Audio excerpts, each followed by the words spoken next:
My name is Rich Schneider, and I am affectionately known as the tortilla savant at Raquelitas Tortillas. You know, following the family footsteps, following our dad. My brother Raul and I, following our dad. We just wanted to be with Dad. If Dad made tortillas, if he made ice cream, if he would have built bolts for jet engines, that's what we were going to do. That's a great question.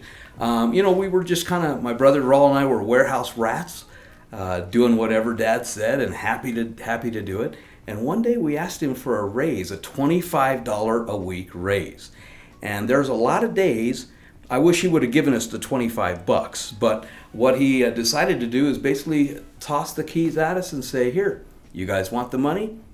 Go ahead and run the ship and earn your $25. How old were you? I was 21 years old at that time.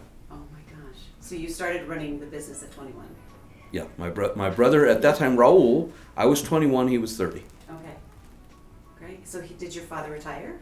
Yes, yeah, he retired, kind of retreated back down the street to our little retail outlet, and let us have our way. Have you guys always been in that location?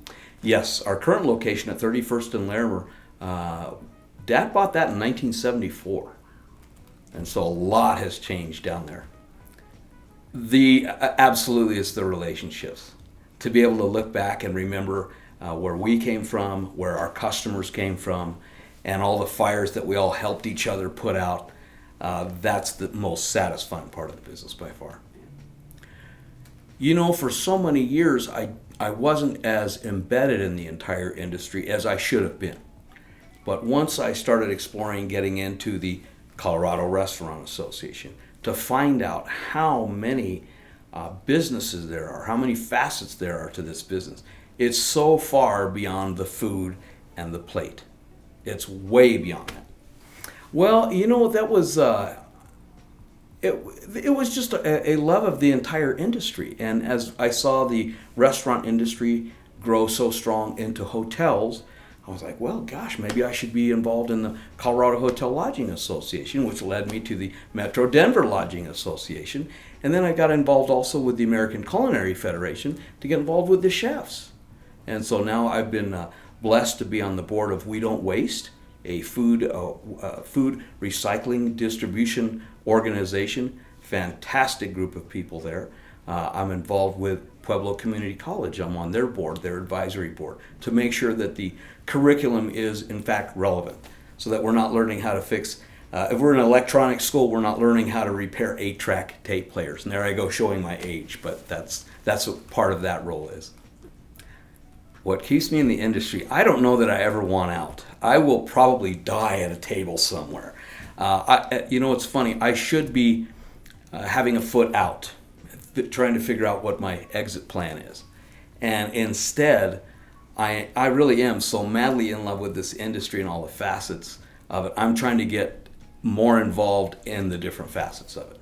You're trying to what is my wisdom? I think they're all extremely generous to have me on their boards. I've been known for I speak my piece. If I see something that's not right, I will talk about it. I will certainly bring it up. And I guess maybe I bring some honesty and sometimes some bluntness to it.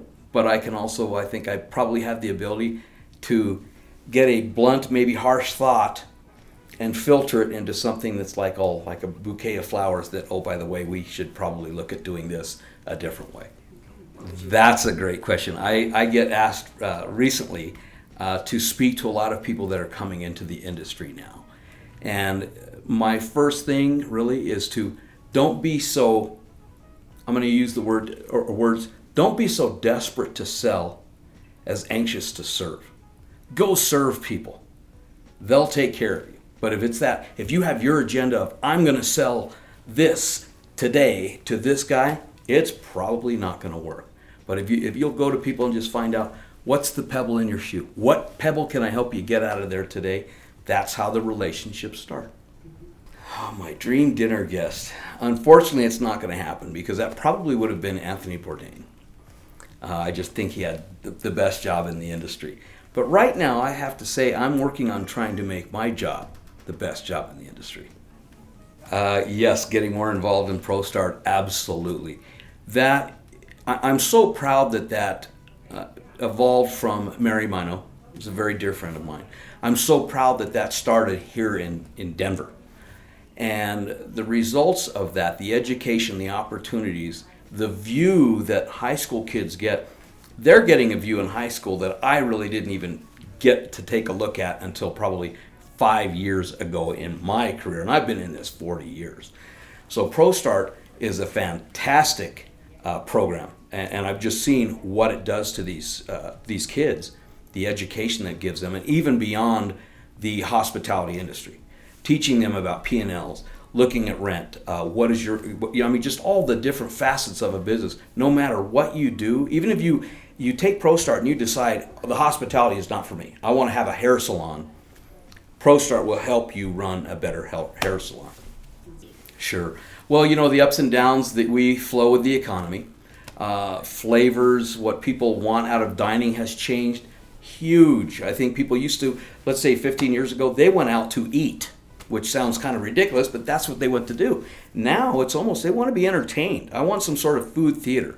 I want to have a food that maybe I haven't had before. I want to see something I haven't seen before. I expect lighting. I expect some beautiful lighting to really highlight the plate of art that I'm getting ready to enjoy. And more is demanded from the chef to the front of the house to everywhere along the way. But if you recognize those challenges and attack them, there is far more opportunity to succeed than ever before. But you've got to recognize those. Oh, what do I get out of that? What do I or people get out of the Colorado Restaurant Association? That's a long list.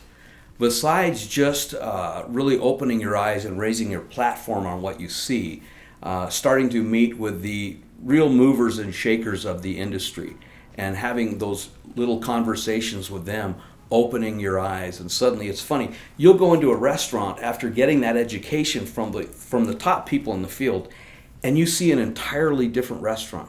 Same restaurant, but it looks entirely different. Same menu, now it looks entirely different. It's just the education, the depth of education that the CRA gives all of us is incredible. It's invaluable. When Dan Asher won a humanitarian award a couple years ago, his words still resonate with me. And that's what blew me away. When I was called and told about this, I was like, wow, I'm up there where Dan Asher was. And Dan Asher, and this is what I love about the industry, is that we get a chance to nourish people's souls.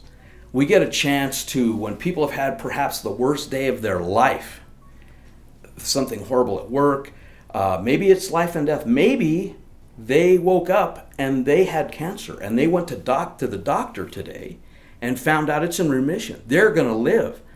And they go to celebrate that meal. That's what we get to be a part of. And that's where that food theater, that service, we get to be a greater part of that. And that's what I love about this industry, is how really powerful every single person in the chain is to add to that experience. From the hostess, the busser, the waitstaff, everybody. And that's what I love is a great restaurant. When you see a restaurant that's run great, everybody, the whole team is on point. And it's like this orchestra of intense people making this beautiful meal happen. And we get to raise the human condition. That's the part of this business that I love.